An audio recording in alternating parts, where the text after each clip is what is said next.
Hello everyone, welcome back to ഒരു കഥ സൊല്ലട്ടുമാസ്. My dear സുഹൃത്തുക്കളെ, ഒരുപാട് നാളായി നിങ്ങൾ കാത്തിരുന്ന ഡിറ്റക്റ്റീവ് ചൈന ടൗണിന്റെ 4ാം ഭാഗം വന്നിരിക്കുകയാണ്. നമ്മുടെ മാമനും മരുമകനും 4ാം ഭാഗം. എന്നാൽ ഇപ്രാവശ്യം വന്നിരിക്കുന്നത് പഴയ കഥയുടെ തുടർച്ചയല്ല. 1900 കാലഘട്ടത്തിൽ നടന്ന ഒരു ഹിസ്റ്റോറിക്കൽ കഥയാണ്. ആ കാലഘട്ടത്തിൽ നടന്ന ഒരു ക്രൈമാണ് നമ്മുടെ മാമനും മരുമകനും അന്വേഷിച്ച് കണ്ടുപിടിക്കാൻ പോകുന്നത്. എന്നാ പിന്നെ സിനിമയുടെ കഥകൾ കേൾക്കാൻ ഇഷ്ടപ്പെടുന്ന നമ്മുടെ കൂട്ടുകാരെല്ലാവരും ചാനൽ സബ്സ്ക്രൈബ് ചെയ്തോളൂ. നമുക്കിപ്പോ ഈ കഥയിലേക്ക് കിടക്കാം. ഈ സിനിമയുടെ തുടക്കത്തിൽ 1900 ഒരു 125 വർഷങ്ങൾക്ക് മുന്നേ ചൈനയിൽ വലിയൊരു ബുദ്ധക്ഷേത്രമുണ്ട്. അവിടുത്തെ ആ ബുദ്ധശിലയും അതിനോടനുബന്ധിച്ച് മറ്റ് ശിലകളും ഒരു അമേരിക്കൻ ഭരണാധികാരി ചൈന രാജാവിനോട് സമ്മാനമായിട്ട് ചോദിക്കുന്നു. ചൈന രാജാവ് അമേരിക്കയോട് നല്ല സൗഹൃദം പുലർത്താൻ വേണ്ടി ആ ശിലകളെല്ലാം ദാനമായിട്ട് അമേരിക്കയ്ക്ക് കൊടുക്കുകയാണ്. പണ്ടുകാലത്ത് ബ്രിട്ടീഷുകാർക്ക് നമ്മൾ ഒരുപാട് കാര്യങ്ങൾ സമ്മാനമായിട്ട് കൊടുത്തില്ലേ, കുറെയൊക്കെ അവർ തട്ടിപ്പറിച്ചു കൊണ്ടുപോയതാണ്. ഏതാണ്ട് അതുപോലെ ഇവരും ചൈനയിൽ നിന്നും ഈ ശിലകളെല്ലാം അവരെ നാട്ടിലേക്ക് കടത്തുന്നുണ്ട്. ചൈന രാജാവിന്റെ വിചാരം ഈ സമ്മാനങ്ങളെല്ലാം കൊടുത്തു കഴിയുമ്പോൾ അവർ നല്ല ബന്ധം ഉണ്ടാക്കുന്നതാണ്. പുറകിൽ നിന്ന് കുത്തുമെന്ന് ഇവർക്കറിയില്ല. ഇപ്പോ ചൈന രാജാവും അമേരിക്കക്കാരും തമ്മിലുള്ള ബന്ധം ചൈനയിലുള്ള ചില റെബൽസിന് ഇഷ്ടപ്പെടുന്നില്ല, പൊതുപ്രവർത്തകർക്ക് ഇഷ്ടപ്പെടുന്നില്ല. അവർ ഈ രാജാവിനെതിരെ സമരം പ്രഖ്യാപനം ചെയ്യാണ്. വലിയൊരു യുദ്ധം നടത്താൻ വരെ അവർ പ്ലാൻ ചെയ്യുന്നുണ്ട്. അതിനുവേണ്ടി ആ സംഘടനകളുടെ തലവന്മാര് അമേരിക്കയിലാണ് ഗൂഢാലോചന നടത്തുന്നത്. ആ റെബൽസിന്റെ തലവന്മാരുടെ പേര് സുൻ എന്നും സെങ് എന്നുമാണ്. അവരെ പിടിച്ചു കഴിഞ്ഞാൽ രാജാവിനെതിരെ റെബൽസ് ഒന്നും നടക്കില്ല. സോ അവരെ പിടിക്കാൻ വേണ്ടി രാജാവ് ഒരു സേനാധിപനെയും 2 പട്ടാളക്കാരെയും അമേരിക്കയിലേക്ക് പറഞ്ഞുവിടുന്നു. ഇവർ അമേരിക്കയിൽ പോകുന്ന സമയത്ത് തന്നെ യൂറോപ്പിലെ രാജ്യങ്ങളെല്ലാം ഒത്തുകൂടി ചൈനയെ ആക്രമിക്കാൻ ശ്രമിക്കുന്നുണ്ട്. അവര് സൗഹൃദത്തിന് തയ്യാറല്ല. ചൈനയെ കീഴ്പ്പെടുത്താനാണ് അവർ പ്ലാൻ ഇട്ടുകൊണ്ട് നടക്കുന്നത്. അത് ഈ രാജാവിന്റെ കഴിവുകേടായിരുന്നു. ഈ റെബൽസ് രാജാവിനെ എതിർക്കുന്നത് ഒരു തെറ്റായിട്ട് തോന്നുന്നില്ല. ഇത്രയധികം പ്രശ്നങ്ങൾ നടക്കുന്നതിന്റെ ഇടയ്ക്കാണ് അമേരിക്കയിലെ ചൈന ടൗണിൽ ഈ കൊലപാതകങ്ങൾ സംഭവിക്കുന്നത്. അത് അന്വേഷിക്കാൻ വേണ്ടിയായിരിക്കും ഇനി നമ്മുടെ ആൾക്കാർ വരുന്നത്. ഇപ്പൊ നമുക്ക് ആ ക്രൈം എങ്ങനെയാണ് സംഭവിക്കണമെന്ന് നോക്കാം. അമേരിക്കയിലെ ചൈന ടൗൺ. അവിടെ രാത്രി ചില ലെതർ ചരക്കുമായിട്ട് ഒരു ആദിവാസി മനുഷ്യൻ ചൈന ടൗണിലേക്ക് വരുന്നു. താൻ ചരക്ക് ഇറക്കേണ്ട സ്ഥലത്ത് നോക്കുമ്പോൾ അവിടെ തലമൂടി വസ്ത്രം ധരിച്ച ഒരു മനുഷ്യൻ നിൽക്കുന്നു കാണാം. അയാൾക്കരികിലായി രക്തം വാർന്നു മരിച്ചു കിടക്കുന്ന ഒരു വെള്ളക്കാരി പെൺകുട്ടീനെയും കാണാം. ഇത് കണ്ട് ഞെട്ടി നിൽക്കുന്ന ആ ആദിവാസി അപ്പൂപ്പനെ ആരോ ഒരാൾ പുറകിൽ നിന്നും കഴുത്തറുത്ത് കൊന്നുകളയും. അങ്ങനെ ഈ 2 പേരും അന്നേ ദിവസം ചൈന ടൗണിനകത്ത് മരണപ്പെടുകയാണ്. കൊല ചെയ്തത് ആരാണെന്നറിയില്ല. ഈ സമയത്ത് അമേരിക്കയിലെ സാൻ ഫ്രാൻസിസ്കോയിലേക്ക് ഒരു ട്രെയിൻ വരുന്നു. ഈ ട്രെയിനിനകത്തൊരു കൊലപാതകം നടക്കുന്നുണ്ട്. അതാരാണ് ചെയ്തതെന്ന് ഇൻവെസ്റ്റിഗേറ്റ് ചെയ്തുകൊണ്ടിരിക്കുകയാണ് നമ്മുടെ മരുമകൻ. ഹീറോ വളരെ പെട്ടെന്ന് തന്നെ കണ്ടുപിടിക്കും ആ മധ്യവയസ്കൻ മരണപ്പെട്ടത് ഭക്ഷണത്തിൽ ഉറക്ക ഗുളിക കലർത്തി കൊടുത്തിട്ടാണ്. പാചകക്കാരൻ തന്നെയാണ് ആ പണക്കാരനെ കൊന്നത്, അയാളുടെ പണം തട്ടിപ്പറിക്കാൻ വേണ്ടി. വളരെ പെട്ടെന്ന് ഹീറോ ആ കേസ് സോൾവ് ചെയ്തു. ഹീറോ യഥാർത്ഥത്തിൽ ഈ സിനിമയിൽ ഒരു ഡിറ്റക്റ്റീവ് അല്ല, വെറും ഒരു ഫിസിഷ്യൻ മാത്രമാണ്. ഒരു ഫേമസ് ഡിറ്റക്റ്റീവിന്റെ സഹായിയായിട്ട് കൂടെ കൂടിയതാണ്. എന്നാൽ ആ ഇംഗ്ലീഷ് ഡിറ്റക്റ്റീവിന്റെ പ്രവർത്തനങ്ങൾ വാച്ച് ചെയ്ത് കുറച്ചൊക്കെ ഇൻവെസ്റ്റിഗേഷൻ പഠിച്ചതാണ് ഹീറോ. ഇപ്പൊ ഇവര് സാൻ ഫ്രാൻസിസ്കോയിലേക്ക് ഒരു കേസ് അന്വേഷിക്കാൻ വേണ്ടി പോവാ. ആ കേസ് നിന്റെ കഴിവുകൊണ്ട് നീ തന്നെ അന്വേഷിച്ചോളൂ, എനിക്ക് മറ്റൊരു കേസ് അന്വേഷിക്കാനുണ്ട്, നീ എന്റെ പേരിൽ അവിടെ ചെല്ലണം, വേണ്ടുവോളം പണം അവർ തരുന്നതാണ്, എനിക്ക് പകരം ഞാനായിട്ട് നീ അങ്ങോട്ട് പോകണമെന്ന് ഈ ഡിറ്റക്റ്റീവ് പറയും ഹീറോയുടെ അടുത്ത്. ഹീറോയ്ക്ക് സന്തോഷമായി, ഒരു കേസ് അന്വേഷിക്കാൻ പോവാണല്ലോ. അന്വേഷണം കഴിഞ്ഞ് തമ്മിൽ കണ്ടുമുട്ടാന്ന് പറഞ്ഞ് ഒറിജിനൽ ഡിറ്റക്റ്റീവ് വേറെ ഏതോ കേസിന് അവിടുന്ന് മറ്റാരുടെയോ കൂടെ പോവാണ്. ഹീറോ ആ ഡിറ്റക്റ്റീവിന്റെ പേരിൽ ആ ഡിറ്റക്റ്റീവിനെ അന്വേഷിച്ച് വന്ന ആൾക്കാരുടെ കൂടെ അവരുടെ സ്ഥലത്തേക്കും പോകും. ആ നേരത്താണ് ഈ ഒറിജിനൽ ഡിറ്റക്റ്റീവിനോട് അയാളുടെ പുതിയ സഹായി ചോദിക്കുന്നത്, എന്തുകൊണ്ടാണ് സാർ നിങ്ങൾ ആ കേസ് ഏറ്റെടുക്കാതിരുന്നത്, എന്തെങ്കിലും കുഴപ്പമുണ്ടോന്ന്. അപ്പൊ ഡിറ്റക്റ്റീവ് പറയും, ആ കേസ് അത്ര സേഫ് അല്ല, ഡേഞ്ചറാണ്, അതിൽ പൊളിറ്റിക്സും ഇൻവോൾവ് ആയിട്ടുണ്ട്, അതുകൊണ്ട് യഥാർത്ഥ വിവരം പുറത്തു വരുമോ എന്ന് സംശയമാണ്, അന്വേഷിച്ച ആളെ അവര് കൊന്നുകളയാനുള്ള ചാൻസും ഉണ്ട്, അതുകൊണ്ടാണ് ഞാൻ നൈസായിട്ട് ഒഴിവായതെന്ന് ഒറിജിനൽ ഡിറ്റക്റ്റീവ് പറയും. എന്നിട്ട് അയാൾ പോയി കഴിയുമ്പോൾ ഹീറോ ഈ ഹോംസ് എന്ന ഡിറ്റക്റ്റീവിനെ അന്വേഷിച്ച് വന്ന ആൾക്കാരുടെ കൂടെ പോവാണ്. അത് കുറച്ച് ചൈനക്കാരായിരിക്കും. ഈ ചൈനക്കാരോടൊപ്പം ചൈന ടൗണിലേക്ക് എൻ്റർ ആവുമ്പോൾ അമേരിക്കക്കാർ ഓൾറെഡി ചൈനക്കാർക്കെതിരെ പ്രതിഷേധം നടത്തുന്നുണ്ട്. ഇത് കണ്ട് ഹീറോ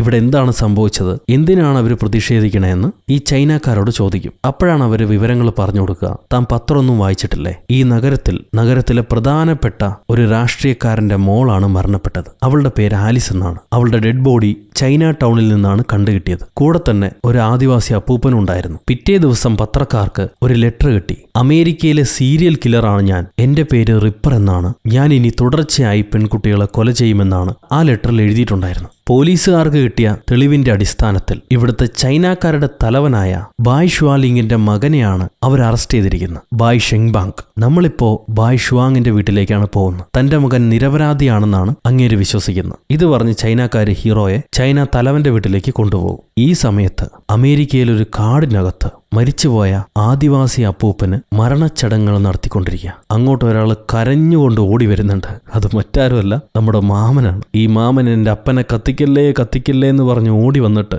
എൻ്റെ അപ്പനെ കൊന്നവനെ ഞാൻ കൊല്ലാതെ പ്രതികാരം ചെയ്യാതെ അടങ്ങില്ല, അവൻ ആരാണെന്ന് എനിക്കിപ്പം തന്നെ അറിയണമെന്ന് പറയും. അപ്പൊ മാമനൊരു അനിയനുണ്ട്. പുള്ളിക്കാരൻ പറയും, കാട്ടുമുത്തശ്ശിയോട് ചോദിച്ചു നോക്ക്, അവര് പറയും അപ്പൻ ആരാണ് കൊന്നതെന്ന്. മാമൻ ചെന്ന് കാട്ടുമുത്തശ്ശിയോട് ചോദിക്കുകയാണ്, എൻ്റെ അപ്പനെ ആരാ കൊന്നതെന്ന്. അപ്പൊ കാട്ടുമുത്തശ്ശി പറയും, നീ നേരെ കിഴക്കന്മാര് താമസിക്കുന്ന സ്ഥലത്തേക്ക് ചെല്ല്. അവിടെ ആരാണോ ആദ്യമായി മുട്ടി സംസാരിക്കുന്നത് അയാള് നിന്റെ അച്ഛന്റെ കൊലപാതകയുടെ അടുത്ത് കൊണ്ടുപോകും. അവിടെ നിന്ന് നിനക്ക് വേണ്ട ഉത്തരം ലഭിക്കും എന്ന് അമ്മച്ചി പറയും. ഈ സമയത്ത് ഇവിടെ ഹീറോ മരുമകൻ ചൈന തലവന്റെ വീട്ടിലേക്ക് വരികയാണ്. അങ്ങേരുടെ ഒരുപാട് കഥകൾ ഹീറോ കേട്ടിട്ടുണ്ട്. ചെറുപ്രായത്തിൽ പുള്ളിക്കാരൻ ചൈനയിലേക്ക് വന്ന് അധ്വാനിച്ച് അവിടെ ഒരു ചൈന ടൗൺ ഉണ്ടാക്കി ഒരുപാട് ബിസിനസ്സുകളൊക്കെ ചെയ്ത് ഒരു സാമ്രാജ്യം തന്നെ പണിതിട്ടുണ്ട്. വലിയ പേരുള്ള വ്യക്തിയാണ് പുള്ളി. ഹീറോ അയാളെ പ്രശംസിക്കും. അത് കഴിഞ്ഞിട്ട് നിങ്ങളുടെ മകനെ എന്തുകൊണ്ടാണ് അമേരിക്കക്കാര് കുറ്റപ്പെടുത്തുന്നത്, അവനാണ് കുറ്റവാളിയെന്ന് അവര് കണ്ടുപിടിച്ചത് എങ്ങനെയാണ്, എന്താണ് അവന് മേലുള്ള എവിഡൻസ് എന്ന് ചോദിക്കും. അപ്പൊ ചൈന തലവൻ നടന്ന കാര്യങ്ങൾ, സംഭവിച്ച കാര്യങ്ങൾ പറയുന്നു. അന്നേ ദിവസം തലവനും മകനും ആ നാട്ടിൽ നടക്കുന്ന വലിയൊരു മാജിക് ഷോ കാണാൻ പോയിരുന്നു. മാജിക്കുകാരനും പ്രശസ്തനായ ആളാ. അങ്ങനെ മാജിക് കണ്ടുകൊണ്ടിരുന്ന സമയത്ത് തലവന്റെ മകൻ അത് ഇഷ്ടപ്പെടാതെ എഴുന്നേറ്റ് പോയി. ഞാൻ ഈ ട്രിക്കൊക്കെ ഒരുപാട് കണ്ടിട്ടുള്ളതാ, നിങ്ങൾ കണ്ടോളൂ, കണ്ടു കഴിഞ്ഞിട്ട് എന്നെ വിളിച്ചാൽ മതി എന്ന് പറഞ്ഞ് മകൻ ആ തിയേറ്ററിൽ നിന്നും എഴുന്നേറ്റ് പോകുന്നു. തിയേറ്ററിന്റെ പിൻവശത്തേക്കാണ് പോകുന്നത്. പുള്ളിക്കാരൻ തിയേറ്ററിന്റെ പിൻഭാഗത്തേക്ക് പോകുന്നത് പലരും കണ്ടിട്ടുണ്ട്. ഇവൻ പിൻഭാഗത്ത് പോയ സമയത്താണ് ക്രൈം സംഭവിച്ചിട്ടുള്ളത്. മകനെ കണ്ട പല സാക്ഷികളും ഉണ്ട്. അതിന്റെ അടിസ്ഥാനത്തിലാണ് പിറ്റേ ദിവസം പോലീസ് അവനെ അറസ്റ്റ് ചെയ്യുന്നത്. പോലീസ് അറസ്റ്റ് ചെയ്യുന്ന സമയത്ത് കപ്പലിൽ കയറി നാട് വിടാൻ തയ്യാറായിട്ട് അവൻ നിൽക്കുകയായിരുന്നു. അപ്പോഴാണ് പോലീസ് പിടിച്ചത്. പിടിച്ച പോലീസിനോട് ഒരു വാക്കും പുള്ളിക്കാരൻ പറഞ്ഞിട്ടില്ല. ചെയ്തു എന്നോ ചെയ്തില്ലെന്നോ ഇന്ന കാരണം കൊണ്ടാണെന്നോ ഒരു വാക്കും പറഞ്ഞിട്ടില്ല. പോലീസിന് തെളിവായി തലവന്റെ മകൻ അനാട്ടമി ഇംഗ്ലണ്ടിൽ നിന്ന് പഠിച്ചിട്ടുണ്ട്. മാത്രമല്ല ഈ ആലിസ് പെണ്ണിനെ ഇതിനു മുന്നേ ഹറാസ് ചെയ്തതായിട്ടും പോലീസിൽ റിപ്പോർട്ടുണ്ട്. ഇതിന്റെ എല്ലാം അടിസ്ഥാനത്തിലാണ് പോലീസുകാർ അയാളെ പിടിച്ചു വെച്ചിരിക്കുന്നത്. ഇതെല്ലാം കേൾക്കുമ്പം ഹീറോയ്ക്ക് താൻ അന്വേഷിക്കാൻ വന്ന ക്രൈമിൽ എന്തൊക്കെയോ കുഴപ്പമുള്ളതായിട്ട് തോന്നും. അവൻ അനാട്ടമി പഠിച്ചിട്ടുണ്ട്. ഈ കൊല ചെയ്ത പെണ്ണിനെ വൃത്തിയായി കീറി മുറിച്ചാണ് കൊന്നിരിക്കുന്നത്. അത് അനാട്ടമി പഠിച്ചവർക്കേ കഴിയുള്ളൂ. അത് കൂടാതെ ഹറാസ്മെന്റിന്റെ ഹിസ്റ്ററി ഉണ്ട്. ഇതെല്ലാം അറിഞ്ഞിട്ടും അവൻ നിരപരാധിയാണെന്ന് പറഞ്ഞ് അന്വേഷിച്ചാൽ താൻ തന്നെ കുടുങ്ങുള്ളൂ എന്ന് ഹീറോയ്ക്ക് മനസ്സിലായി. അതുകൊണ്ട് ഹീറോ മെല്ലെ, ഞാൻ യഥാർത്ഥത്തിൽ ഒരു ഡിറ്റക്റ്റീവ് അല്ല, ഡിറ്റക്റ്റീവിന്റെ കൂടെ വന്ന പണിക്കാരനാ, ഒരു കൗതുകം കൊണ്ട് വന്നതാണ്, എന്നോട് ക്ഷമിച്ച് എന്നെ തിരിച്ചു പറഞ്ഞു വിടണം, എനിക്ക് വേറെ ജോലിയുണ്ട്, പോയിട്ട് ചെയ്യാനുണ്ടെന്ന് പറയും. എന്നാൽ ചൈന തലവൻ, നീ ആളെ പറഞ്ഞ് പറ്റിയാൻ നോക്കണ്ട, നീ തന്നെയാണ് ഡിറ്റക്റ്റീവ് എന്ന് എനിക്കറിയാം. ഇനിയും 4 ദിവസമേ ഉള്ളൂ ഫൈനൽ ട്രയലിന്. എന്റെ മകൻ തന്നെയാണ് കുറ്റക്കാരനെന്ന് അവർ വിധിച്ചാൽ പിന്നെ ഈ നാട്ടിൽ ഒരു ചൈനക്കാരനും നിൽക്കാൻ കഴിയില്ല. ഞങ്ങൾക്ക് അവസാനം കിട്ടിയ പിടിവള്ളിയാണ് നീ. ഞങ്ങളെ പറ്റിച്ച് രക്ഷപ്പെടാൻ നോക്കണ്ട. നിന്റെ കഴിവുപയോഗിച്ച് എന്റെ മകൻ നിരപരാധിയാണെന്ന് തെളിയിക്കുക. അത് കഴിഞ്ഞിട്ടേ നിനക്ക് ഈ ചൈന ടൗൺ വിട്ടു പോകാൻ പറ്റുള്ളൂ. നിനക്ക് കാവലായിട്ട് എന്റെ ആൾക്കാരുണ്ടാവുമെന്ന് പറഞ്ഞ് ഹീറോനെ അവര് ബന്ദിയാക്കാണ്. ഈ സമയത്ത് ഇതേ സാൻ ഫ്രാൻസിസ്കോയിലേക്ക് ചൈന രാജാവ് പറഞ്ഞുവിട്ട ആ റെബൽസിനെ പിടിക്കാൻ വേണ്ടി വന്നിരിക്കുന്ന ഒരു സേനാധിപനും 2 പട്ടാളക്കാരുമുണ്ട്. അവര് വന്നിറങ്ങി നെഞ്ചും വിരിച്ച് പോർട്ടിനകത്ത് കയറുമ്പോൾ വെള്ളക്കാർക്ക് ഇവരെ പിടിക്കുന്നില്ല. ആയുധം മറച്ചു വെച്ചിട്ടുണ്ടോടാന്ന് ചോദിച്ചിട്ട് ഇവന്മാരെ തുണി ഉരിഞ്ഞ് പരിശോധിക്കുകയാണ് വെള്ളക്കാര്. പാവങ്ങൾ ആ അപമാനവും കടിച്ചമർത്തി അവർ ചെക്കപ്പെല്ലാം കഴിഞ്ഞ് പുറത്തേക്ക് വരും. ആ സമയത്ത് മരിച്ച വെള്ളക്കാരി പെണ്ണില്ലേ, ആ പെണ്ണിന്റെ അച്ഛൻ ഒരു പൊളിറ്റീഷ്യനാ. അടുത്ത ഇലക്ഷനിൽ പുള്ളി മത്സരിക്കാൻ പോകുന്നുണ്ട്. അപ്പോഴാണ് പുള്ളിയുടെ മോള് കൊല ചെയ്യപ്പെടുന്നത്. അത് ചെയ്തത് ചൈനക്കാരാണ്. ചൈനക്കാര് നമ്മുടെ നാട്ടിൽ വലിഞ്ഞു കയറി വന്ന് നമ്മുടെ നാടിന്റെ മൂല്യങ്ങളെല്ലാം തട്ടിപ്പറിച്ച് ഇപ്പം നമ്മൾ അടിച്ചമർത്താൻ ശ്രമിക്കുന്നു. അവരെ വളരാൻ അനുവദിച്ചുകൂടാ. അവർ നമ്മുടെ സ്വാതന്ത്ര്യം പറിച്ചെടുക്കുകയാണ്. വന്നു കയറിയ വന്ദേവാസികൾ നമ്മളെ അടിമകളാക്കാൻ ശ്രമിക്കുന്നു. അതിന് അനുവദിച്ചുകൂടാ. അവരെല്ലാം ഈ നാട്ടിൽ നിന്ന് ഓടിക്കണം. എന്റെ മോളെ അവർ കൊന്നുകളഞ്ഞു. ഇനി നമുക്ക് അവരെ വെറുതെ വിട്ടുകൂടാ. അവരെല്ലാം ഓടിക്കണമെന്ന് പറഞ്ഞിട്ട് ഇവര് ചൈനക്കാരുടെ ഒരു സിൽക്ക് ഫാക്ടറിക്ക് മുന്നിൽ ആളെ കൂട്ടി പ്രതിഷേധം ചെയ്യാം. ആ സിൽക്ക് ഫാക്ടറിയുടെ ഓണർ നമ്മുടെ ചൈനീസ് തലവനായിരിക്കും. അയാൾ ഈ പ്രതിഷേധക്കാർക്കിടയിൽ വന്നിട്ട് അമേരിക്കൻ റൂൾസ് പ്രകാരമാണ് ഞങ്ങൾ ഇത് നടത്തുന്നത്. ദയവ് ചെയ്ത് നിങ്ങൾ പ്രതിഷേധിച്ച് ഞങ്ങളുടെ ജോലി ചെയ്യുന്ന ഈ പാവം ജീവനക്കാരെ ബുദ്ധിമുട്ടിക്കരുതേ. ദയവ് ചെയ്ത് മാറിപ്പോണം. എന്റെ മകൻ ഇനിയും കുറ്റക്കാരനായിട്ടില്ല. അവൻ കുറ്റക്കാരനാണെന്ന് തെളിയാണെങ്കിൽ നിങ്ങൾ പറയുന്നത് ഞാൻ ചെയ്തോളാം. അതുവരെ കാത്തിരിക്കെന്ന് ഈ പൊളിറ്റീഷ്യനോട് പറയാണ്, വെള്ളക്കാരനോട്. എന്നാൽ അയാൾ അടങ്ങിയിരിക്കാൻ തയ്യാറാകുന്നില്ല. ഈ ഫാക്ടറി അടിച്ച് തകർക്കാൻ തന്നെ റെഡിയായിട്ട് ആൾക്കാരെയും കൊണ്ട് മുദ്രാവാക്യം വിളിച്ച് നിൽക്കുകയാണ്. അപ്പോഴാണ് ആ നാട്ടിലെ മറ്റൊരു സെനറ്റർ വന്നിട്ട് ഈ വെള്ളക്കാരനോട് പറയുക, സാർ ഇപ്പൊ ദയവ് ചെയ്ത് നിങ്ങൾ സമരം ചെയ്ത് പ്രശ്നം ഉണ്ടാക്കരുത്, ഇലക്ഷൻ വരാനിരിക്കുന്നേ ഉള്ളൂ, ഇപ്പൊ എന്തെങ്കിലും ചെയ്താൽ പേരുദോഷം ഉണ്ടാവും, ഇലക്ഷൻ അടുക്കട്ടെ, അപ്പം നമുക്ക് ഈ കാര്യങ്ങൾ നാട്ടുകാരുടെ വോട്ടായിട്ട് മാറ്റാം, അതുവരെ കാത്തിരിക്കുമെന്ന് പറയും. സോ അത് കേൾക്കുമ്പോൾ ഈ മരിച്ച പെണ്ണിന്റെ അച്ഛൻ കൂടുതൽ ബഹളം ഉണ്ടാക്കാതെ അവിടെ നിന്ന് ഇറങ്ങിപ്പോവാണ്. അവിടെ നിന്ന് കട്ട് ചെയ്താൽ നമ്മുടെ മാമൻ, ആദിവാസി അപ്പൂപ്പന്റെ മകൻ മാമൻ, കിഴക്കന്മാര് താമസിക്കുന്ന സ്ഥലത്തേക്ക് വന്നിരിക്കുകയാണ്. ഇവിടുന്ന് ആദ്യം മുട്ടുന്ന ആളാണല്ലോ അച്ഛനെ ആരാണ് കൊന്നതെന്ന് കണ്ടുപിടിക്കുക. അതുകൊണ്ട് ആൾക്കാരെ മുട്ടാൻ വേണ്ടി തലയിൽ ചാക്കിട്ട് പുള്ളിക്കാരൻ ഇങ്ങനെ നടക്കുകയായിരിക്കും. കിഴക്കന്മാരെന്ന് പറഞ്ഞാൽ നമ്മുടെ ചൈനക്കാർ. അങ്ങനെ മാമൻ ചൈന ടൗണിൽ കൂടെ നടക്കുന്ന സമയത്ത് ഒരാൾ മുന്നിൽ വന്ന് പെടുന്നുണ്ട്. പക്ഷെ അയാൾ മാമനെ കണ്ട് പേടിച്ചോടുക, മാമനെ മുട്ടാൻ തയ്യാറല്ല. കുറെ നേരമായിട്ട് പുള്ളിക്കാരൻ നടക്കുകയാണല്ലോ, ആരെങ്കിലും മുട്ടണമെന്ന് പറഞ്ഞ് ഈ കയ്യിൽ കിട്ടിയാളെ ഓടിച്ചിട്ട് വരികയാണ് മാമൻ. ആ നേരത്ത് ഹീറോ ഈ ചൈനക്കാരുടെ കയ്യിൽ നിന്ന് രക്ഷപ്പെടാൻ വേണ്ടിയിട്ട് എനിക്കൊന്ന് കക്കൂസി പോണെന്ന് പറഞ്ഞ് കക്കൂസിനകത്ത് കയറും. പുറത്തൊരു ഗുണ്ടൻ കാവൽ നിപ്പുണ്ട്. ഈ കക്കൂസിന്ന് താഴത്തേക്ക് ചാടണമെങ്കിൽ പൊക്കം കൂടുതലാണ്. അതിന് മറ്റെന്തെങ്കിലും വഴി പ്രയോഗിക്കാൻ വേണ്ടി നിൽക്കുമ്പോഴാണ് ഹീറോ രക്ഷപ്പെട്ടു പോയാലോ എന്ന് വിചാരിച്ചിട്ട് ഈ കാവലിനുള്ള ഗുണ്ടുപയ്യൻ കക്കൂസിന്റെ ഡോറ് തുറന്ന് നോക്കുന്നു. ഹീറോ തുണിയൊന്നുമില്ലാതെ നിൽക്കുകയായിരിക്കും. ചോദിക്കുമ്പോൾ പറയും, കൊച്ചിലെ മുതൽ തുണിയെല്ലാം അഴിച്ചിട്ട് അപ്പിയിട്ടാൽ എനിക്ക് പോവുള്ളൂ, അതൊരു പ്രാക്ടീസ് ആയി പോയിന്ന്. ശരിയെന്ന് പറഞ്ഞ് ഡോർ അടിച്ച് ഗുണ്ടപ്പൻ മാറി നിൽക്കും. എന്നാൽ വീണ്ടും സംശയം തോന്നിയിട്ട് തുറന്നു നോക്കുമ്പോൾ ഹീറോ അഴിച്ച തുണിയെല്ലാം കൂട്ടിക്കെട്ടി ജനലിൽ നിന്ന് താഴത്തേക്ക് ഇറങ്ങി പോവാ. ഗുണ്ടുപയ്യൻ വിടില്ല. ആ തുണി പുറകിലേക്ക് വലിച്ച് ഹീറോയെ മുകളിലേക്ക് കയറ്റാൻ നോക്കുക. അപ്പൊ കെട്ടിയ കെട്ടാണെങ്കിൽ പൊട്ടിയിട്ട് ഹീറോ നിലത്തേക്ക് തെറിച്ച് വീഴും. വീഴുന്നാവട്ടെ നമ്മുടെ മാമന്റെ ചാക്കിനുള്ളിൽ രണ്ടുപേരും കൂടെ കെട്ടിപ്പിണഞ്ഞ് ആ ചാക്കും പൊതിഞ്ഞ് റോഡിലൂടെ ഉരുണ്ടു പോവാ. First meeting. അങ്ങനെയാണ് ആ ഫസ്റ്റ് ലവ് സംഭവിക്കുന്നത്. കണ്ണും ഉടക്കി അവര് ചാക്കിനകത്ത് പ്രണയിക്കുന്നു. ഉരുണ്ടുരുണ്ട് അവസാനം എഴുന്നേക്കുമ്പോൾ മാമന് സന്തോഷായി. നീയല്ല എന്നെ ഒന്ന് മുട്ടിയത്, അപ്പൊ നീ തന്നെയാണ് ആള്, വാ വന്ന് എൻ്റെ അപ്പൻ്റെ കൊലയാളിയെ കാണിച്ച. ഹീറോയ്ക്കൊന്നും മനസ്സിലാവില്ല. താൻ ഇത് പ്രാന്തനാടോ, താൻ മാറിപ്പോയിക്കോ, ഞാൻ ആദ്യം എനിക്ക് മാറാൻ ഏതെങ്കിലും തുണി നോക്കട്ടെ. മാമൻ പറയും, നിനക്ക് വേണ്ട തുണി ഞാൻ തരാം, എന്നെയും കൂടെ കൂട്ട്. കാട്ടുമുത്തി പറഞ്ഞത് നീ എൻ്റെ അപ്പൻ്റെ കൊലയാളിയെ കാണിച്ചിരുന്ന, നീ തന്നെ കാണിച്ചു തരണം, ഞാൻ നിന്റെ കൂടെ വരും, ഞാൻ എപ്പോഴും നിന്റെ കൂടെ ഉണ്ടാവും. ഹീറോ വിട്ടുമാറി പോടോന്ന് പറഞ്ഞിട്ട് മാറാൻ നിൽക്കുമ്പം ഈ ചൈനക്കാർ ചുറ്റും വളഞ്ഞു. രക്ഷപ്പെടാൻ വേണ്ടി ഹീറോ മാമനോട് പറയും, എന്നൊരു കാര്യം ചെയ്യ്, എന്നെ പിടിക്കാൻ വരുന്നവരെ തടയും, അപ്പം ഞാൻ നിന്റെ കൂടെ വരാം, നമുക്ക് സംസാരിക്കാം. ഇത് കേൾക്കുമ്പം മാമൻ നേരെ ഫീൽഡിലേക്ക് ഇറങ്ങാണ്. ഇവന്മാരുമായിട്ട് അത്യാധുനിക ഫൈറ്റ്. പക്ഷെ ചൈനക്കാരെ വിടില്ല. മാമനെ വലിച്ചിട്ട് പൊതിരെ തല്ലും.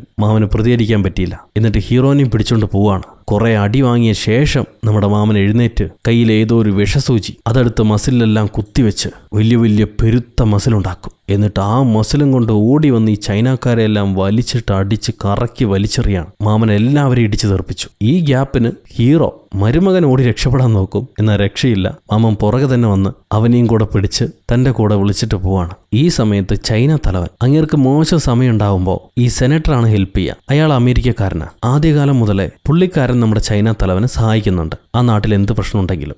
ഇപ്രാവശ്യം ഈ സിൽക്ക് ഫാക്ടറി, ചൈനക്കാരന്റെ പേരിലുള്ള സിൽക്ക് ഫാക്ടറി തലവൻ ആ സെനറ്ററിന് കൊടുക്കും. എന്നിട്ട് എന്റെ കയ്യിൽ തരാൻ പണമില്ല, ഈ ഫാക്ടറി വെച്ചോളൂ, ഇതെന്ത് ചെയ്തിട്ടാണെങ്കിലും എന്റെ മകനെ ബെയിലിൽ പുറത്തെടുക്കണം, അവൻ മാത്രമേ എനിക്ക് സമ്പാദ്യമായിട്ടുള്ളൂ, അവൻ കുറ്റം ചെയ്തിട്ടുണ്ടാവില്ല, എങ്ങനെയെങ്കിലും അവനെ പുറത്തെടുക്കണം എന്ന് പറയും. അതിനാ സെനറ്റർ സമ്മതിക്കും. ഈ നേരം പോർട്ടിൽ അപമാനിതരായ നമ്മുടെ ചൈന സേനാധിപനും പട്ടാളക്കാരും പോർട്ട് വിട്ട് പുറത്തേക്ക് വരാം. അവരെ പിക്ക് ചെയ്യാൻ വേണ്ടി നേരത്തെ ഏർപ്പാടാക്കിയ ഒരു ചൈനക്കാരൻ ഈ അമേരിക്കയിലുണ്ട്. അവർക്ക് വേണ്ടി ഇവർ കാത്തിരിക്കുക. അവനെ കാണുന്നില്ല. അത് മറ്റാരുമല്ല, നമ്മുടെ ഹീറോയാണ്. ഹീറോയെ ആദ്യം ചൈനയിൽ നിന്നും അമേരിക്കയിലേക്ക് പറഞ്ഞു വിട്ട് തന്നെ ഇവരെ പിക്ക് ചെയ്ത് ഇവർക്ക് വേണ്ട കാര്യങ്ങൾ ചെയ്തു കൊടുക്കാൻ വേണ്ടിയിട്ടാണ്. ആ വരുന്ന വഴിയാണ് ഹീറോ ആ പ്രശസ്തനായ ഡിറ്റക്റ്റീവിന്റെ അസിസ്റ്റന്റ് ആയിട്ട് കൂടിയത്. കുറെ കഥയൊക്കെ കുഴഞ്ഞ് മറിഞ്ഞ് തോന്നുമെങ്കിലും അവസാനമാകുമ്പോൾ റെഡിയാവും, പേടിക്കണ്ട. ഇപ്പം നമ്മുടെ ചൈന സേനാധിപനെ പിക്ക് ചെയ്യാൻ ആൾക്കാരില്ല. അപ്പോഴാണ് 2-3 ആ നാട്ടിലുള്ള ചൈനക്കാർ വന്നിട്ട്, നിങ്ങൾ മുറി അന്വേഷിക്കുകയാണോ, ഞങ്ങളുടെ കൂടെ വരൂ, മുറിയും ഭക്ഷണവും തരാം, അത് കഴിഞ്ഞിട്ട് നിങ്ങൾക്ക് വേണ്ടത് ചെയ്യാം. ചൈനക്കാർക്ക് ചൈനക്കാരല്ലേ ഹെൽപ്പ് ചെയ്യേണ്ടത്,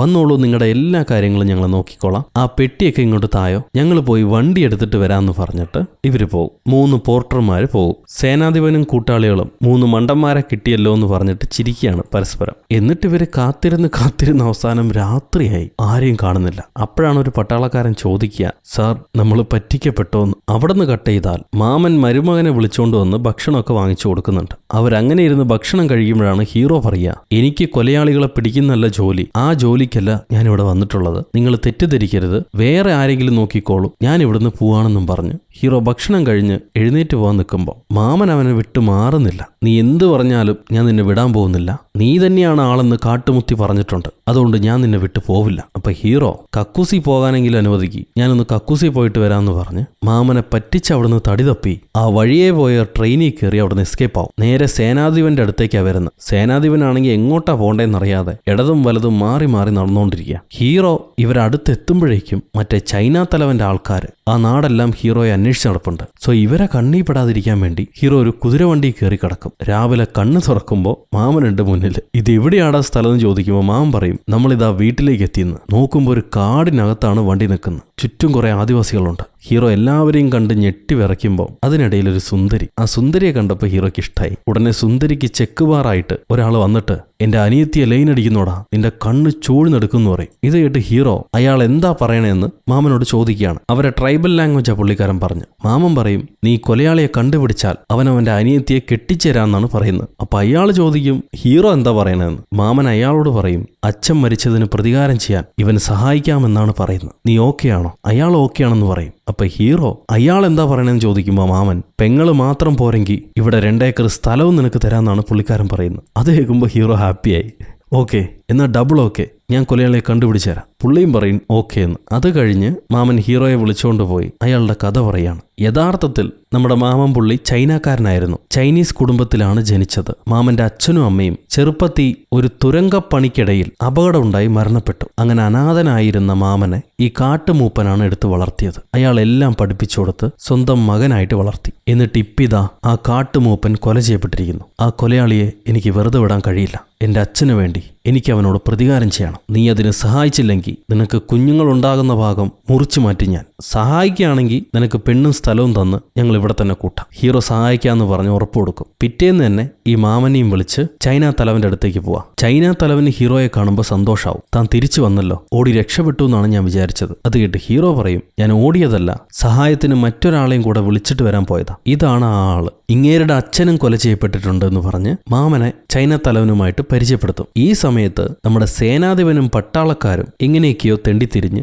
ചൈന തലവന്റെ അടുത്തേക്ക് എത്തിയിട്ടുണ്ട്. ചൈന തലവൻ അവരെ സൽക്കരിക്കുകയായിരിക്കും. അവരെ കാണുമ്പോൾ ഹീറോയ്ക്ക് മനസ്സിലാകും താനായിരുന്നു അവരെ സ്വീകരിക്കേണ്ടിയിരുന്നത്, തനിക്ക് മിസ്സായി പോയ ആൾക്കാരാണെന്ന്. ഹീറോ ഉടനെ ഓടി വന്നവരോട് ക്ഷമ ചോദിക്കുന്നുണ്ട്. തനിക്ക് പറ്റിയൊരു മിസ്റ്റേക്ക് ആണെന്ന് പറയും. അപ്പൊ സേനാധിപൻ, കുഴപ്പമില്ല, എന്നെ മിസ്റ്റർ ബായ് നന്നായി സൽക്കരിച്ചിട്ടുണ്ട്, എനിക്കത് മതി, ഞാനിവിടെ ചില റെബൽസിനെ പിടിക്കാൻ വേണ്ടി വന്നിട്ടുള്ളതാണെന്ന് പറയും. അപ്പോഴാണ് ചൈന തലവന്റെ മകൻ ജാമ്യത്തിൽ ഇറങ്ങിയിട്ട് അപ്പനെ കാണാൻ വരുന്നത്. കൂടെ ഒരു കൂട്ടുകാരനുണ്ട്. ചൈന തലവൻ മകനെ സേനാധിപന് പരിചയപ്പെടുത്തുന്നു. എന്നിട്ട് കൂട്ടുകാരനെ കാണിച്ച് ഇതാണ് സെങ് ഷിലാങ് എന്ന് പറയും. അപ്പോഴാണ് സേനാധിപന് മനസ്സിലാവുക പുള്ളിക്കാരൻ അന്വേഷിച്ചു വന്ന റെബലാണ് ഈ സെങ്, അതായത് തലവന്റെ മകന്റെ കൂട്ടുകാരൻ. ഞങ്ങൾ എന്തിനാണ് വന്നതെന്ന് നിങ്ങൾ ചോദിച്ചില്ലേ, ഇവനെ പിടിക്കാൻ വേണ്ടിയിട്ടാണ് വന്നത്. ഇവിടുന്നാവുമ്പോൾ എളുപ്പമായി എന്ന് പറഞ്ഞിട്ട് പുള്ളിക്കാരൻ തന്റെ പട്ടാളക്കാരോട് ഈ കൂട്ടുകാരനെ പിടിക്കാൻ പറയാണ്. എന്നാൽ കൂട്ടുകാരന്റെ കത്തിക്ക് കൈവയ്ക്കുമ്പോൾ ചൈന തലവന്റെ ആൾക്കാർ മാറി മാറി ഈ സേനാധിപന്റെ ആൾക്കാരെ കത്തിവെക്കും. ചൈന തലവൻ പറയും, നിങ്ങൾ അവനെ പിടിക്കാമെന്നൊക്കെ ശരി, പക്ഷെ ഇപ്പൊ അവൻ, ആ കൂട്ടുകാരൻ എന്റെ അതിഥിയാ.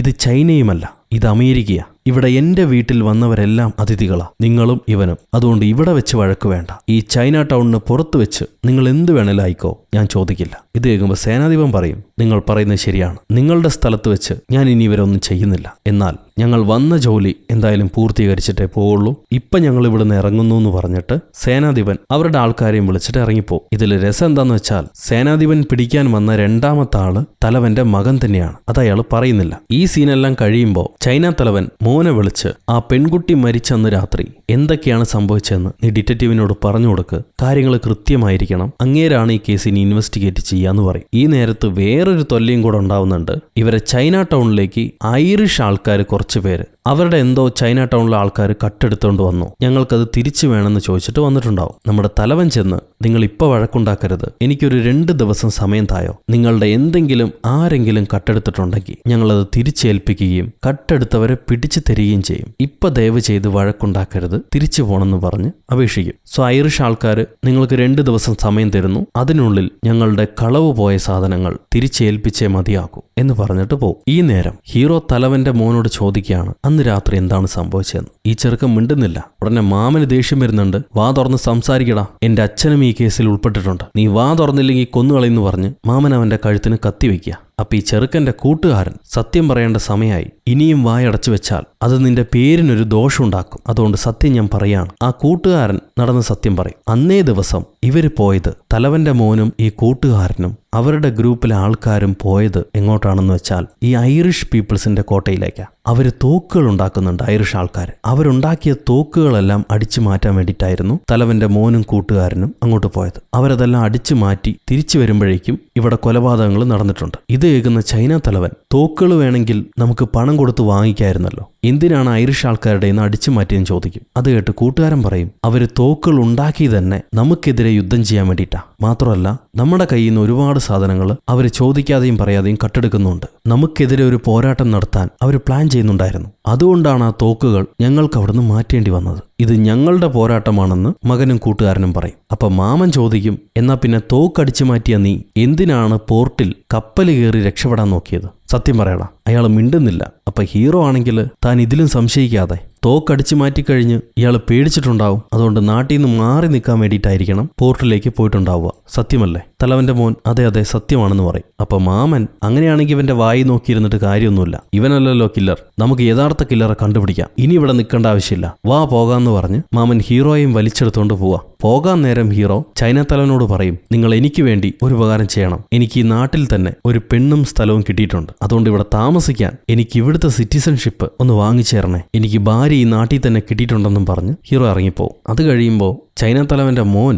ഇവന്മാര് രണ്ടുപേരെയും കണ്ടാൽ ഫ്രോഡുകളായിട്ട് തോന്നുന്നുണ്ടല്ലോ, ഇവന്മാരെയാണോ കേസ് അന്വേഷിക്കാൻ ഏൽപ്പിച്ചിരിക്കണേന്ന് അച്ഛനോട് ചോദിക്കുകയാണ്. അപ്പൊ അച്ഛൻ പറയും, നീ വിചാരിക്കുന്ന പോലെയല്ല, കാണാൻ മണ്ടന്മാരുടെ ലുക്ക് ഉണ്ടെങ്കിലും എക്സ്ട്രീം ടാലന്റഡ് ആയിട്ടുള്ള ഡിറ്റക്റ്റീവ്സ് ആണ്. അങ്ങനെക്കുറിച്ച് ഒരുപാട് കഥകൾ ഞാൻ കേട്ടിട്ടുണ്ട്. അയാൾ കിട്ടിയത് നമുക്കൊരു ഭാഗ്യ. മാത്രമല്ല നിന്റെ കേസ് അന്വേഷിക്കാൻ ഇപ്പൊ ആരും തയ്യാറല്ല. ഇത് നിന്റെ ജീവിത പ്രശ്നം മാത്രമല്ല, ഈ അമേരിക്കയിൽ ജീവിക്കുന്ന എല്ലാ ചൈനക്കാരുടെയും ജീവിത പ്രശ്നമാണ്. തലവനത് പറഞ്ഞു കഴിയുമ്പോൾ അടുത്ത സീനിൽ ഹീറോയും മാമനും സ്റ്റൈലായിട്ട് നടന്നു പോവാ ഈ കേസ് അന്വേഷിക്കാൻ. പക്ഷെ എങ്ങോട്ടാ പോണ്ടേന്നറിയില്ല. എങ്ങോട്ടാടാ പോണ്ടേന്ന് മാമൻ ചോദിക്കുമ്പോൾ ഹീറോ കുറച്ചേരം ആലോചിച്ചിട്ട് പറയും, ഏത് ക്രൈം നടന്നാലും ആദ്യം തുടങ്ങേണ്ടത് ക്രൈം സീനിൽ വെച്ചിട്ടാ, നമുക്ക് അങ്ങോട്ട് തന്നെ പോവാം. അങ്ങനെ ഇവർ കൊലപാതകം നടന്ന സ്ഥലത്തേക്ക് പോകുന്നു. എവിടെ വെച്ചാണോ ബോഡി കണ്ടുകിട്ടിയത് ആ സ്ഥലത്തേക്ക് പോവാണ്. അവിടെ ആദ്യം കാണുന്ന കാൽപ്പാടന്നെ അത് ആദിവാസി മൂപ്പന്റെ കാൽപ്പാടാണെന്ന് മാമൻ കണ്ടുപിടിക്കും. കാരണം മൂപ്പൻ ചെരുപ്പിടാറില്ല. അതേപോലെ മൂപ്പനെ ഒരാൾ അറ്റാക്ക് ചെയ്യണമെങ്കിൽ പുറകീന്നായിരിക്കണം അറ്റാക്ക് ചെയ്തിട്ടുണ്ടാവുക. കാരണം മൂപ്പൻ ശക്തനാണ്. മുന്നിൽ നിന്ന് ആരെങ്കിലും പിടിക്കാൻ നോക്കിയിട്ടുണ്ടെങ്കിൽ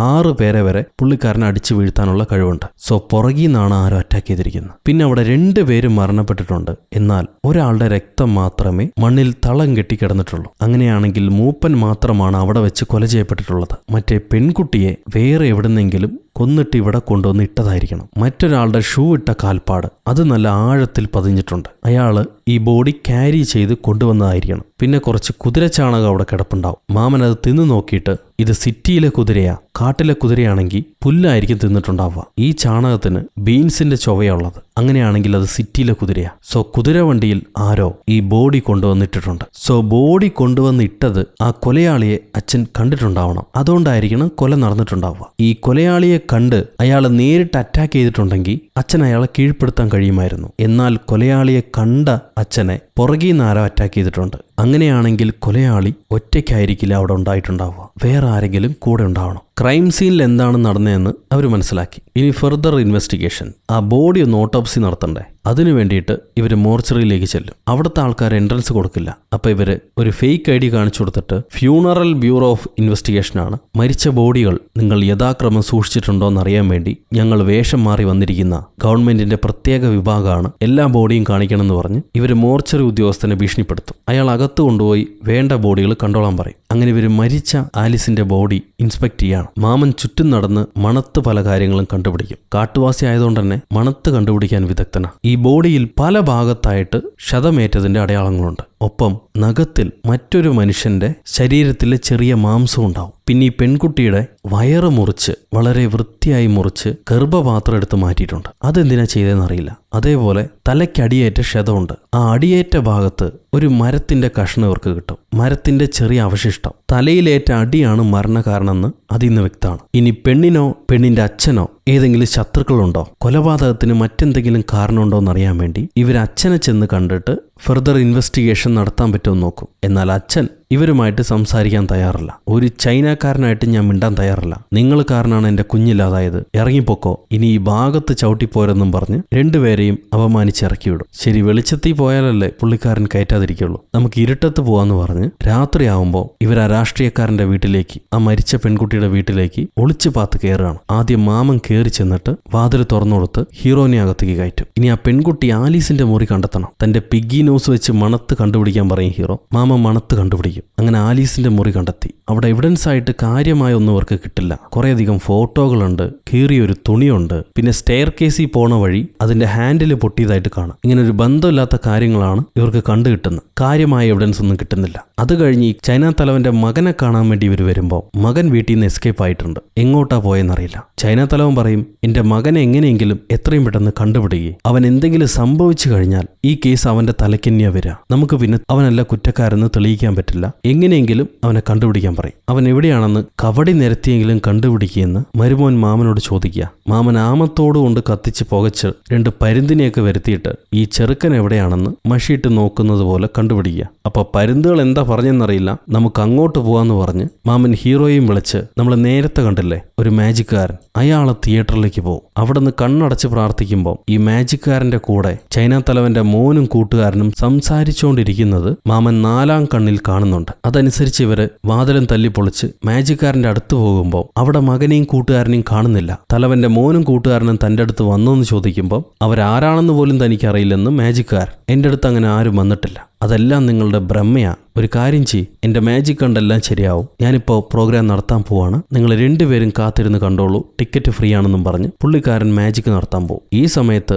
മാമൻ സംശയപ്പെട്ട് മാജിക്കാരന്റെ തിയേറ്ററിന് പിറകിലുള്ള മുറിയിലേക്ക് കടന്നു ചെല്ല. അങ്ങേരുടെ സംശയം സത്യമാണ്. തലവന്റെ മോനും കൂട്ടുകാരനും ആ പിറക മുറിയിലുണ്ടായിരുന്നു. അവര് മാത്രമല്ല, വേറൊരു പ്രശ്നം കൂടെ ഉണ്ട്. ഇതേ മകനെയും കൂട്ടുകാരനെ അന്വേഷിച്ച് ചൈന സേനാധിപനും പട്ടാളക്കാരും വന്നിട്ടുണ്ട് അവിടെ. അവർക്ക് മകനും കൂട്ടുകാരനും റെബൽസ് ആണല്ലോ, അവരെ ചൈനയിലേക്ക് പിടിച്ചോണ്ട് പോകണല്ലോ. അതിനുവേണ്ടി അവർ വന്നിരിക്കുക. ഈ സമയത്താണ് മോളില് ആളെ മറയ്ക്കുന്ന മാജിക് നടക്കാൻ പോകുന്നു. ഒരു ഇംഗ്ലീഷ് ലേഡിയെ വിളിച്ച് അങ്ങേര് പെട്ടിയിലടയ്ക്കും മാജിക്കാരൻ. ഈ സമയത്ത് താഴെ ചൈന സേനാധിപൻ ഇവരെ പിടിക്കാതിരിക്കാൻ വേണ്ടിയിട്ട് ആ സേനാധിപന്റെ ആൾക്കാരെ അടിച്ചിടാൻ വേണ്ടി ഹീറോ മാമനോട് പറയാണ് തന്റെ മസിലൊക്കെ വർദ്ധിപ്പിച്ചിട്ട് അവർ ഇടിച്ചിടുകയെന്ന്. അപ്പൊ മാമൻ പറയും, ആഴ്ചയിൽ 2 ദിവസം മാത്രമേ എനിക്ക് മസിൽ കൂട്ടാൻ പറ്റുള്ളൂ, എല്ലാ ദിവസമൊന്നും പറ്റില്ല, ഇപ്പൊ ഇടി കിട്ടുകയാണെങ്കിൽ വാങ്ങിക്കാനേ പറ്റുള്ളൂ എന്ന്. അപ്പൊ ഇവരാണെങ്കിൽ 4 പേരുണ്ടല്ലോ, അവര് 3 പേരേ ഉള്ളൂ. ഞങ്ങൾ ഇടിക്കാന്ന് പറഞ്ഞിട്ട് ചൈന തലവന്റെ മോനും കൂട്ടുകാരനും മുന്നോട്ട് ചെല്ലുമ്പോൾ ഒരൊറ്റ ചവിട്ടിന് സേനാധിപന്റെ പട്ടാളക്കാർ അവരെ തെറിപ്പിക്കും. ഈ സമയത്താണ് മാജിക്കാരൻ പെട്ടി പൂട്ടി അമ്മച്ചിനെ താഴത്തേക്ക് പറഞ്ഞു വിടുന്നത്. ഇവിടെ സേനാധിപന്റെ പട്ടാളക്കാർ ഇവരെ ഇടിക്കാൻ നിൽക്കുന്ന നേരത്ത് പെട്ടി തിരിഞ്ഞ് പട്ടാളക്കാരെയും കൊണ്ടത് മുകളിലോട്ട് പോയി. ഇംഗ്ലീഷ് ആന്റി ആണെങ്കിൽ ഇപ്പൊ ഇവരെ കൂടെ താഴെ. അപ്പൊ സേനാധിപൻ ഒറ്റയ്ക്കായി. ഇവര് 4 പേരുണ്ട്, പിടിച്ച് കുനിച്ചിർത്തി കുത്തിയാൽ മതി. അങ്ങനെ അവർ കുനിച്ചിർത്തി കുത്തുക. ഈ സമയത്താണ് പട്ടാളക്കാർ മോളി വരുന്നത്. മാജിക്കാരൻ പെട്ടി തുറക്കുമ്പോൾ 2 പട്ടാളക്കാർ എല്ലാവരും കൈയടിക്കുന്നുണ്ട്. എന്നാ പിന്നെ ഷോ അങ്ങനെ തന്നെ പോട്ടെ എന്ന് പറഞ്ഞിട്ട് മാജിക്കാരൻ ഈ പട്ടാളക്കാരെ പിടിച്ചു നിർത്തി അവരെ കൈ തൂക്കി കാണിക്കും. അവന്മാർക്ക് ഇഷ്ടപ്പെട്ടു. അത് കഴിഞ്ഞ് ഉടനെ ഈ പട്ടാളക്കാരെ പിടിച്ച് വീണ്ടും പെട്ടിയിലടച്ച് താഴത്തേക്ക് പറഞ്ഞുവിടാ. അവര് താഴെ വരുമ്പോൾ ഇവര് സേനാധിപനെ അടിച്ച് പൊറോട്ടയാക്കിയിട്ടുണ്ട്. സേനാധിപനെ രക്ഷപ്പെടുത്താൻ വേണ്ടി പട്ടാളക്കാർ ബാക്കിയുള്ള 4 പേരെ ഇടിച്ചിടുക. ഇടിച്ച് ഇങ്ങോട്ട് തെറിപ്പിക്കുമ്പോൾ അവരും വന്ന് ഈ താഴെ തിരിയണ പെട്ടിക്കകത്ത് പെട്ടുപോകും. നമ്മുടെ മാജിക്കാരൻ വീണ്ടും തുറക്കാൻ നോക്കവേ 4-5 പേര് അതിൻ്റെ അകത്തുനിന്ന് പുറത്തേക്ക് വരുന്നുണ്ട്. അയാൾക്ക് എന്താ ചെയ്യേണ്ടതെന്നറിയില്ല. എന്തായാലും വന്നവരെ നാട്ടുകാർക്ക് കാണിക്കാന്നും പറഞ്ഞ് അവരാ വന്നവരെ കൈപൊക്കി കാണിക്കുന്നുണ്ട്. ഈ കൈപൊക്കി കാണിച്ചു കഴിഞ്ഞ് ഉടനെ തന്നെ ഹീറോയും ടീമും ചൈനക്കാരന്റെ മകനെയും കൂട്ടുകാരനെയും കൊണ്ട് അവിടെ ഓടിപ്പോവും. എന്നിട്ട് ആളില്ല സ്ഥലത്ത് പോയിട്ട് ഹീറോ ചൈനക്കാരന്റെ മകനോട് ചോദിക്കുകയാണ്, നീ എന്തിനാണ് ആ മാജിക് തിയേറ്ററിലേക്ക് പോയെന്ന് ഞങ്ങൾക്കറിയാം, ഞങ്ങൾ അവിടെ വെപ്പൺസ് കണ്ടിരുന്നു. അപ്പൊ അടിച്ചു മാറ്റിയ തോക്കുകളെല്ലാം നീ ആ തിയേറ്ററിലാണ് ഒളിപ്പിച്ചതല്ലേ? തലവന്റെ മോൻ പറയും, അതെ, അതവിടുന്ന് മാറ്റാൻ വേണ്ടിയിട്ടാണ് ഡിസ്കസ് ചെയ്യാൻ വേണ്ടി ഞാൻ പോയത്. കാരണം തിയേറ്ററിലും ഇനി സെർച്ചിങ് വരാനുണ്ട്. മാജിക്കാരൻ ഈ നാട് വിട്ടു പോകുമ്പോൾ അയാളെ കൂടെ തന്നെ ഈ തോക്കുകളും കൊണ്ടുപോകാൻ പറഞ്ഞിട്ടുണ്ട്. ഇത് കേട്ടിട്ട് ഹീറോ പറയും, അത് മാത്രമല്ല ഞാൻ മനസ്സിലാക്കിയത്, മറ്റൊരു കാര്യം കൂടെ ഉണ്ട്. താൻ എന്നോട് പറയാത്ത കാര്യം. താനും ആലീസും തമ്മിൽ പ്രണയത്തിലായിരുന്നു അല്ലേ? ഞാനതെങ്ങനെ മനസ്സിലാക്കിയെന്നല്ലേ? താൻ ഇംഗ്ലണ്ടിൽ പഠിക്കുമ്പോൾ ആലീസും ആ സമയത്ത് ഇംഗ്ലണ്ടിൽ ഉണ്ടായിട്ടുണ്ട്. നിങ്ങൾക്ക് നേരത്തെ തന്നെ പരിചയമുണ്ട്. താൻ അവളെ ശല്യം ചെയ്യുന്നു എന്ന് പറഞ്ഞിട്ട് അവളുടെ അച്ഛനാണ് കേസ് കൊടുത്തിരുന്നത്, അവളല്ല. താൻ പലതും ഒളിപ്പിക്കാനും ശ്രമിച്ചിട്ടുണ്ട്. അവൾ മരിക്കുന്ന ദിവസം താൻ പോർട്ടിൽ കാത്തിരുന്നത് അവളെയാണ്, അല്ലാതെ ഓടി രക്ഷപ്പെടാൻ നോക്കിയതല്ല. ഇനി സത്യം പറയും. അത് കേൾക്കുമ്പോൾ തലവന്റെ മോൻ പറയും, നിങ്ങൾ പറഞ്ഞെല്ലാം സത്യമാണ്. ആലീസിനെ ആദ്യം കണ്ടപ്പോൾ തന്നെ ഞാൻ ഇഷ്ടത്തിലായി. അവൾ ഈ നാട്ടുകാരിയാണെന്ന് എനിക്ക് അറിയില്ല. നാട്ടിലായിരുന്നു. ഇംഗ്ലണ്ടിൽ വെച്ചാണ് കണ്ടത്. ഈ നാട്ടിലെത്തി കണ്ടപ്പോൾ പിന്നീട് എനിക്ക് അവളെ പിരിയാൻ കഴിഞ്ഞില്ല. ഞങ്ങൾ പെട്ടെന്നെടുത്തു അഗാധ പ്രണയത്തിലായി. എന്നാൽ ഞങ്ങളുടെ പ്രണയം ഈ നാട് അംഗീകരിക്കില്ല. ഇവിടെ ചൈനക്കാരും ഇംഗ്ലീഷുകാരും തമ്മിൽ ഒന്നിക്കാൻ പാടില്ല. അത് ഗവൺമെന്റ് റൂളാണ്. ഇവിടെ അതിനാരും സമ്മതിക്കില്ല. ഒരുമിച്ച് ജീവിക്കാൻ സമ്മതിക്കില്ല. ഞങ്ങൾ ഒന്നിക്കണമെന്ന് ഒരുപാട് ആഗ്രഹിച്ചിരുന്നു. അത് നടക്കാതെ പോയി. അപ്പൊ മാമൻ ചോദിക്കും, എന്നിട്ട് എന്തുകൊണ്ടാ നീ ഇത് ഇത്രയും കാലം പറയാതിരുന്നതെന്ന്? ആ സത്യം പറഞ്ഞിരുന്നെങ്കിൽ ഈ കേസ് നിന്റെ തലയ്ക്ക് വരില്ലായിരുന്നല്ലോ. അത് കേൾക്കുമ്പോൾ തലവന്റെ മോൻ പറയും, ആലീസ് ഓൾറെഡി മരിച്ചു കഴിഞ്ഞു. അത് കഴിഞ്ഞ് ഈ കാര്യം എല്ലാവരോടും പറഞ്ഞാൽ മരിച്ച പെണ്ണിനെ വീണ്ടും നാണം കെടുത്തുന്നതിന് തുല്യല്ലേ. അതുകൊണ്ടാണ് ഞാൻ പറയാതിരുന്നത്. അവൾ മരിക്കുന്നതിന് തലേ ദിവസം പെണ്ണെനിക്കൊരു ലെറ്റർ അയച്ചിരുന്നു. അതാണിത്. ആ ലെറ്ററിൽ പറഞ്ഞിരിക്കുന്നത്, നമുക്ക് ഈ നാട് വിട്ടു പോകാം, എനിക്ക് നിന്നെ പിരിയാൻ കഴിയില്ല, വൈകുന്നേരം പോർട്ടിലേക്ക് വായോ, ഞാൻ എല്ലാ സാധനങ്ങളും എടുത്ത് പോർട്ടിലെത്താം, നമുക്ക് ഇംഗ്ലണ്ടിലേക്ക് പോകാം, ഇനി ഈ നാട്ടിൽ നിൽക്കണ്ട, നിന്നെ എനിക്ക് പിരിയാൻ കഴിയില്ല എന്നാണ് എഴുതിയിരിക്കുന്നത്. അതനുസരിച്ചിട്ടാണ് തലവന്റെ മോൻ അന്ന് വൈകിട്ട് പോർട്ടിലേക്ക് ചെന്നത്. പക്ഷെ രാവിലെ ആയിട്ടും പെണ്ണിനെ കണ്ടില്ല. പോലീസുകാരാണ് വന്നത്. ഇതാണ് അന്നേ ദിവസം സംഭവിച്ചത്. തലവന്റെ മോൻ പറയും, എന്റെ ആലീസിനെ ഇല്ലാതാക്കി യഥാർത്ഥ കുറ്റവാളി ആരാണെന്ന് അവളുടെ മെയ്ഡിനറിയാം, അമന്റയ്ക്ക്, ജോലിക്കാരിക്ക്. അവളെയാണ് ഞാൻ കണ്ടുപിടിക്കേണ്ടതെന്ന് പറഞ്ഞ് തലവന്റെ മോൻ ആലീസിന്റെ മെയ്ഡിനെ തപ്പി ഇറങ്ങാണ്. അപ്പൊ ഹീറോ ചോദിക്കും, നീ ഈ നാട്ടിലല്ലേ ജനിച്ചു വളർന്നത്, പിന്നെന്തിനാണ് ഈ നാട്ടിൽ തന്നെ റെവല്യൂഷൻ ഉണ്ടാക്കാൻ ആഗ്രഹിക്കുന്നത്? നിനക്കിവിടെ എന്താണ് കുറവ്? അത് കേട്ട് തലവന്റെ മോൻ പറയും,